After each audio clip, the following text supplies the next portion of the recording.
పెళ్లి కాక ముందు ముక్క లేనిదే ముద్ద దిగేది కాదు. ఇప్పుడు ఇక్కడికి వచ్చాక వండుకొని తినే అంత ఓపిక లేదు. ఒకవేళ వండినా కూరలు మంచిగా కుదరక ఇంకా చికెన్ మీద విరక్తి కలిగి అసలు చికెనే తెచ్చుకోవడం మానేసినాం.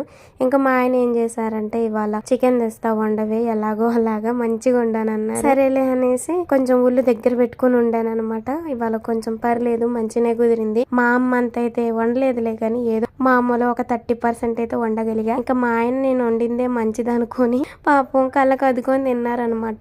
ఒక్కొక్కసారి వద్దనుకున్న వంటలు భలే కుదురుతాయి.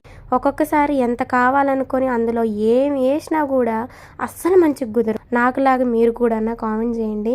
ఇంతకుముందు చక్కగా యూట్యూబ్ చేసుకుంటూ వంటలు ఊరుకొండేదాన్ని కాబట్టి అసలు వంటలు బాగా కుదిరేయి.